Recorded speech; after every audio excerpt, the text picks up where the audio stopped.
నమస్తే welcome to burning issue.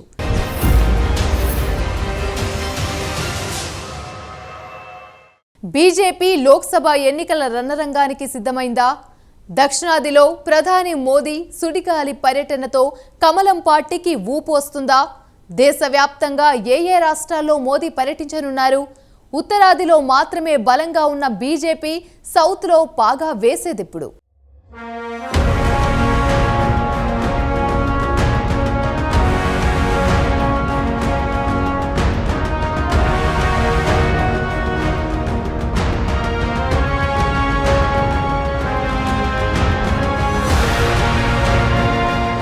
దేశవ్యాప్తంగా parliament ఎన్నికలు సమీపిస్తోన్న తరుణంలో మోదీ టూర్ హాట్ టాక్గా మారింది. ఊరకరారు మహానుభావులు అన్నట్టుగా అగ్రనాయకులు ఒక రాష్ట్రానికి వచ్చారంటే చాలా ముందు వెనుక ఆలోచిస్తారు. పైగా మీకిది మాకది అన్నట్టుగా మారిపోయిన రాజకీయాల్లో నాయకులు ఊరికినే ఏమీ చెయ్యరు. ఈ నేపథ్యంలో అత్యంత బిజీ స్కెడ్యూల్లో కూడా ప్రధానమంత్రి నరేంద్ర మోదీ 3 రోజుల పాటు దక్షిణాది రాష్ట్రాల్లో పర్యటనను పెట్టుకున్నారు.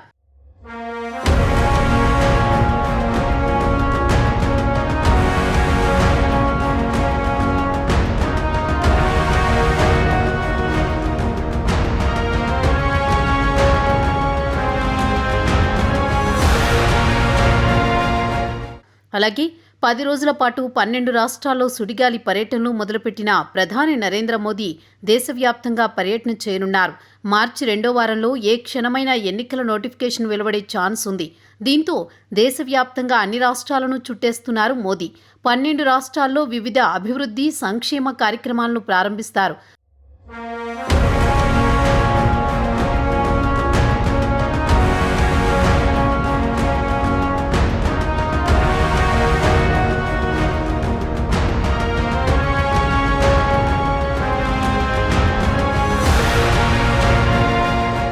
పది రోజుల పాటు 12 రాష్ట్రాలు కేంద్రపాలిత ప్రాంతాల్లో మోదీ స్కెడ్యూల్ ఖరారు అయింది.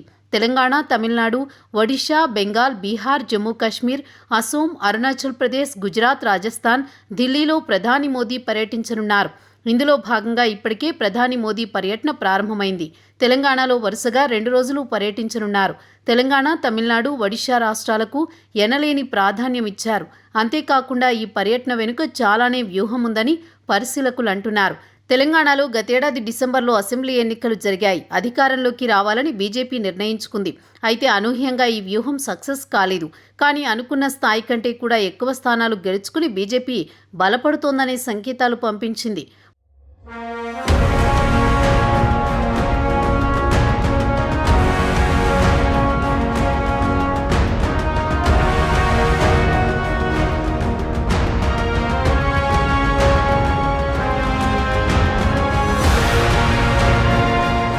మొత్తం తెలంగాణలో 17 పార్లమెంటు స్థానాలు ఉన్నాయి. వీటిలోనూ ఎస్సీ, ఎస్టీలు ఉన్న ఆదిలాబాద్, ఖమ్మం, మహబూబ్నగర్ వంటి కీలకమైన లోక్సభ స్థానాలపై రాజకీయ పక్షాల దృష్టి ప్రధానంగా ఉంది. ఈ నేపథ్యంలో ప్రధాని నరేంద్ర మోదీ తెలంగాణలో పర్యటన, పైగా ఆదివాసీలు ఎక్కువగా ఉన్న ఆదిలాబాద్లో 56,000 కోట్ల రూపాయల అభివృద్ధి పనులకు శంకుస్థాపనలు వంటివి రాజకీయంగా ప్రాధాన్యం సంతరించుకున్నాయి. ఇటీవలే బీఆర్ఎస్ని ఓడించి అధికారాన్ని దక్కించుకుంది కాంగ్రెస్ పార్టీ. వచ్చే లోక్సభ ఎన్నికల్లో కాంగ్రెస్ను మాత్రమే తమ ప్రత్యర్థిగా భావిస్తోంది బీజేపీ. అయితే కనీసంలో కనీసం 17 స్థానాలకు గాను 10 చోట్ల అయినా విజయం దక్కించుకుని తీరాలన్న లక్ష్యాన్ని నిర్దేశించుకున్న తరుణంలో ప్రధాని పర్యటనకు అత్యంత ప్రాధాన్యం ఏర్పడింది.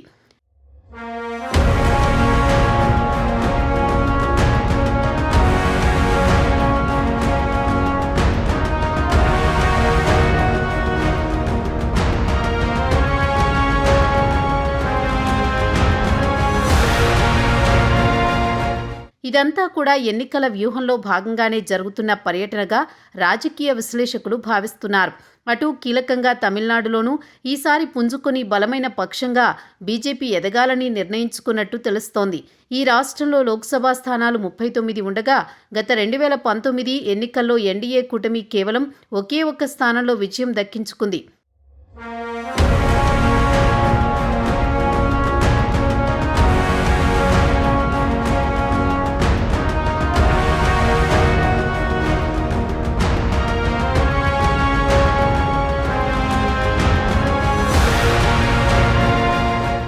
దీంతో వచ్చే ఎన్నికల నాటికి ఇక్కడ బలంగా పుంజుకోవాలని భావిస్తున్న బీజేపీ ప్రత్యేక దృష్టి పెట్టింది.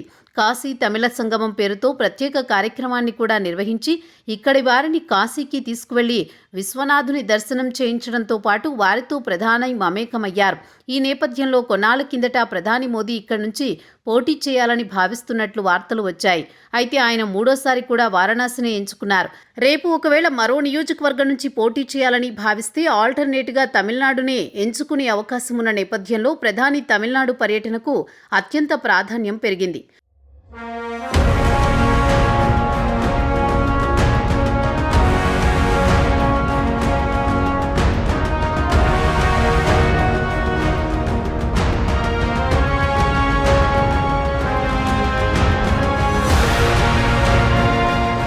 మరోవైపు నవీన్ పట్నాయక్ వీక్ అవుతుండడంతో అటు ఒడిశాలోనూ ప్రధాని పర్యటించనున్నారు. అక్కడ ఈ ఏడాది ఏపీతో పాటు అసెంబ్లీ ఎన్నికలు జరగనున్నాయి.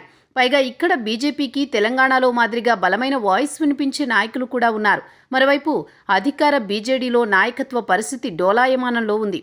సీఎం నవీన్ పట్నాయక్ వృద్ధుడు కావడం, అనారోగ్య సమస్యలు ఎదుర్కొంటుండడం, తమిళనాడుకు చెందిన ఓ ఐఏఎస్ అధికారిని వీఆర్ఎస్ తీసుకునేలా ప్రోత్సహించి ఆయనకు పార్టీ పగ్గాలు అప్పగించడం వంటి పరిణామాలు ఆసక్తిగా మారాయి. అయితే దీనిని కొందరు జీర్ణించుకోలేకపోతున్నారు. ఈ నేపథ్యంలో ఆ గ్యాప్ను తమకు అనుకూలంగా మార్చుకుని పార్లమెంటు, అసెంబ్లీ ఎన్నికల్లో మేలు చేకూర్చుకునే వ్యూహంతో ప్రధాని ఇక్కడ పర్యటనలకు స్కెడ్యూల్ ఖరారు చేసుకున్నారనేది పరిశీలకుల అంచనా. ఏదేమైనా మోదీ దక్షిణాది పర్యటనల వెనుక అతిపెద్ద వ్యూహమే ఉందని పరిశీలకులు అంటున్నారు. చూడాలి మరి రాబోయే ఎన్నికల్లో మోదీ చేపట్టిన పర్యటన ఎంతవరకు ప్రభావం చూపుతుందో అనేది.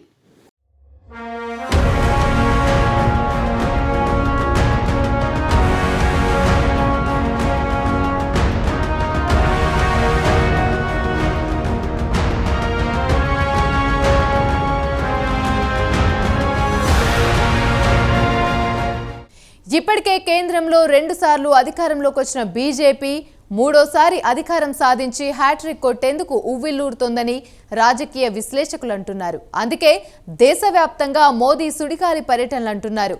నార్త్లో బీజేపీకి పట్టున్న సౌత్లో పరిస్థితి మారుతుందా లేదా అన్నది చూడాల్సి ఉంది.